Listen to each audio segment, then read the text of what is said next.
everyone, Bella here. In today's video, we're going to talk about a very specific type of book that a lot of our students are writing, and that's memoirs.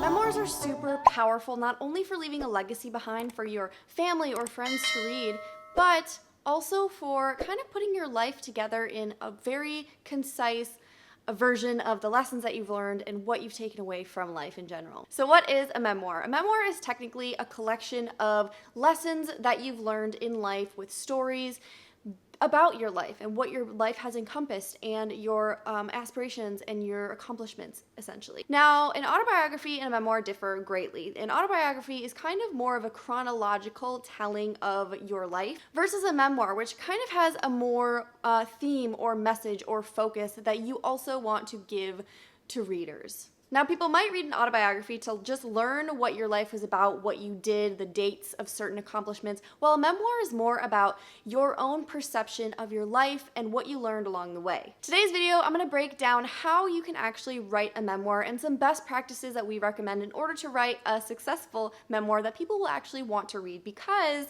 not many people want to read something like an autobiography unless you are super famous and people are writing a research paper about you, whereas a memoir can appeal to a larger audience, even if people don't know you. So here are some 12 solid steps for writing a memoir. Step number 1, choose your theme or focus. Now, your life is obviously complex and it's very vast, and that being said, you can pick a number of different themes or messages that you want to share. However, with a memoir, you do want to focus on really one overarching theme that your memoir will encompass, and that's kind of the theme of your life. One of the best ways to come up with your theme or core focus is to just sit down and list a bunch of different themes of your life, things that have really impacted you and what you've learned the most. This is often a really great way so you can narrow down what the theme will actually be. Step number 2 is to list out associating memories with that theme. So now that you have what your core focus will be, you want to look back on your entire life and think of all the stories, all the memories that can connect to that theme, all the things that you've been through that got you to the conclusion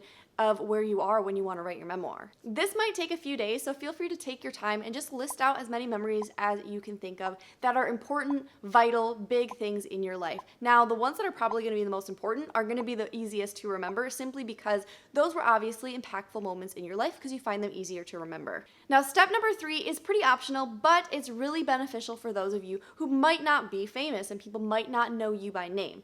This is to list out other people's memories or experiences that can help support your theme or core focus. This is also a really great way to connect with other people who have influenced you in your life. Maybe there's somebody who is a big name and who is famous that influenced your life in some way that has a similar situation to what you're going through. Adding those bits and pieces in can help make your, argument or your theme stronger and more convincing. Step number 4 for writing a memoir is to write truthfully. You really have to be honest. There's something really, really magical and special about somebody who's just laying out the truth of their life onto a paper. That is very easy to pick up when reading. Readers are not stupid. They can tell when people are being fake or they're being insincere, and that's something that people don't want to read. They can pick up on that really quickly. And so being truthful often means admitting your flaws, admitting things that you messed up in your life. Now, this can be really hard to deal with. It can be hard to look back on those difficult times in your life, but that is what's going to make your memoir special. It's what's going to give it life. It's what people will relate to the most. And when people can relate to your story, they can relate to you, and that's how you develop fans. So make sure to write truthfully and be honest about yourself, about what you went through, and you'll find that readers can digest that and they will relate to it much easier. Step number 5 when writing a memoir is a tip that I love, is show, don't tell. Now, if you're not familiar with this, we have a video detailing exactly how to do it and how you can basically up-level your writing using this writing tip. One thing to keep in mind, though, that you don't have to show and not tell in every single situation. The reason I say show, don't tell is because showing allows the readers to experience what you went through versus you just telling them what happened. So a quick example of showing versus telling would be, we were great friends. That's telling the reader that you were great friends, but you can share a story in which the reader will interpret your interaction with that person as you guys being best friends. And that's showing them what happens, which creates a better experience for them. It makes them feel as though they are a part of your life versus just looking at it from the outside. And that's what makes a really impactful memoir. Number 6. is to get vulnerable. Your memoir is going to be so much better. It's going to be so much more meaningful, not only to you, but to other readers if you get vulnerable with them. Admit your faults, admit your fears, admit things that you might not have admitted to anybody else before. And that's something that is going to really set your memoir apart from everybody else out there who might not be doing this. Your life is full of vulnerable moments. You have had times when you hit your lowest low, you had to be vulnerable, or maybe you were forced to be vulnerable and that was hard for you. Write about those times. Those are things that people are going to remember about your memoir. Step number 7 for making a great memoir is to make connections to your theme with each personal story that you share. So obviously your memoir can encompass a few different types of themes, but what's really going to set it apart is if you can specifically make the connections from your memories and those experiences to the theme directly. This is going to help people learn. It's going to be what people take away from your memoir. Instead of just reading a story about your life, they're going to be able to take away these tangible examples of how to get from one place to another like you did. So take that list that you wrote in step number 2 and start making connections. If you want to play connect the dots and you actually want to cross them and make a list of your themes and then cross the memories over the page, do that. Either way, you want to make sure that the experiences and the memories that you are bringing forth in your memoir connect to your theme. Step number 8 to write a great memoir is to obviously talk about the current impact of what you've experienced.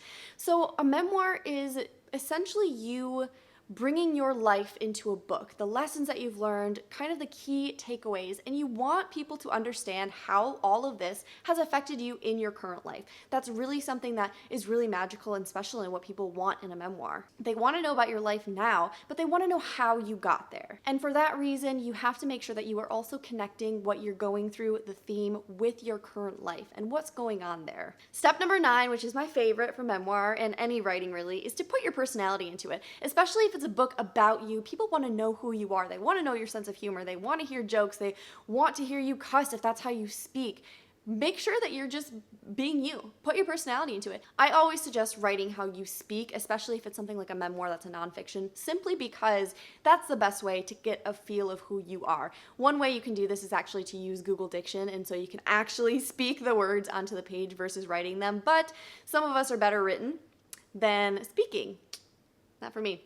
Another great way to add personality is to italicize words that you emphasize when you're actually speaking. We all have this ebb and flow of the way we speak, and we emphasize certain words when we're speaking. A great way to show that in your writing is to italicize them. Now, don't get carried away with this or your editor will roll their eyes and have a field day, but it's a great way to show how you actually speak in real life so people can get a feel for you, your personality through your writing. Step number 10 is to write a memoir that you actually want to read. Now think about your memoir, your story, your life messages, your themes. Would you actually pick it up and read it? This is something that not a lot of people think about. They think about writing a memoir that other people want to read. Obviously, other people are going to be reading this memoir, but it has to be something that you're proud of. It has to be something that you're interested in because that's when the passion comes through in the writing. So think about your memoir. Is this something that you would find impactful and moving and just important in general? If not, then kind of go back and see what can make it better. Step number 11 for writing a fantastic memoir is to be relatable. This is where your stories tie in. This is where your personality comes into play. This is where a lot of the other steps kind of mesh. People want to relate to you. That's why people read memoirs. They want to understand somebody. They want to feel like they are a part of your life in a way. And a lot of that has to be with being relatable, which is done through vulnerability. Think about when you make friends. The reason that you connect, the reason that you can be friends with somebody is because you guys can relate to one another. And that often comes after being vulnerable with one another. So make sure that you're being relatable so other people don't see your life as being on this pedestal, because no matter how wonderful your life was, there were hard moments. There were moments where you didn't know if you could get out of it. There were moments that were painful, and those are what is needed in order to tie this together. And last but not least, step 12 for writing a good memoir is to make the message clear right away. People should get a good idea of what your book is about, what the core theme and message is from the first chapter or even the back of your book. Everybody's memoir is a little bit different, and since you might be somebody who's not super well known and you're still writing a memoir, you want people to understand what it's really going to be about. Because yes, a memoir is about your life, but a memoir is not just an autobiography. It's not a chronological retelling of every part of your life with dates and all that stuff. It is more of a story with an internal theme. It has a message. So you want people to understand what that is, because that's going to be why people buy your book after reading the preview or reading the back of it. And that's how you write a really good memoir. Obviously, there are many other steps for writing a memoir, so if you have any tips, comment down below what they are.